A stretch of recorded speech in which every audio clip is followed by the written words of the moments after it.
Turning now to your community focus, we are diving into three key health headlines today. Rising cases of norovirus, over-the-counter Narcan, and how to prepare for tick season. And joining us live in studio now to break all of that down for us is Dr. Philip Chan from the Rhode Island Department of Health. Thanks for being here. Thanks for having me. So I want to start with norovirus. Unfortunately, my family and I had it late last month. It was not fun. And from headlines I've seen from other parts of the country, there are these outbreaks that are happening. So I'm curious, what's the status of norovirus here? Are we seeing more of it this season? We are. So we're seeing a lot of outbreaks of norovirus. It seems like every time I check my email, there's another outbreak there. You know, norovirus is one of those things that's really infectious. You can get it from people, from food, from surfaces, and we're just seeing outbreak after outbreak. And where are you most commonly seeing outbreaks? At schools, daycares, other places? Everywhere. Schools, daycares, nursing homes, assisted living facilities. It just seems like every place is really at risk where there's larger groups of people. And how can we protect ourselves from it? Yeah, so the good news is for norovirus is that generally, it generally lasts for a day or two and then goes away. It's what we say is self-limiting, meaning you have it, it's terrible for sure, and then you're over it. But just the basic things, wash your hands and make sure not to go to work or school so that you don't get others sick around you.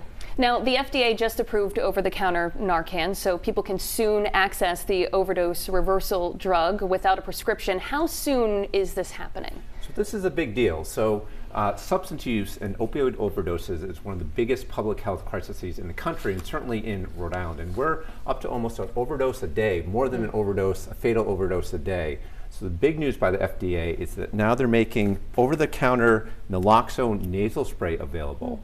And so this is basically the antidote to overdoses. So we're really trying to make a big push to get this in people's hands so that they can address an overdose if it's happening. I was going to say, you have one of them here, and you just talked about, the type of impact this will have locally.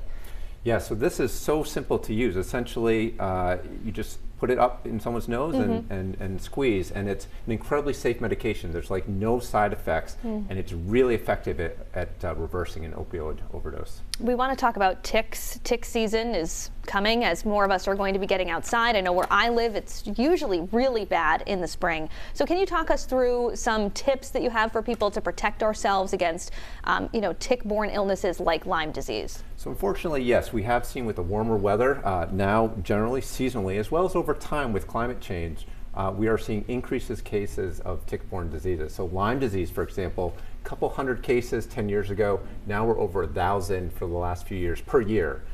So the basic things, using bug spray before you go out, looking when you come in to make sure that you don't have ticks. I mean, generally a tick has to be attached for about 48 hours before it transmits Lyme disease. So making sure if you have a tick to remove it in a timely fashion, that will all prevent Lyme disease.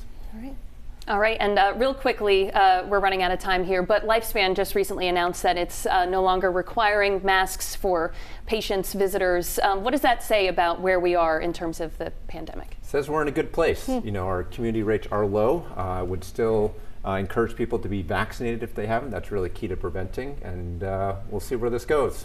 But we're in a good place at the moment. All right, Dr. Philip Chan from the Rhode Island Department of Health, thanks so much for your time. Thank you for having me.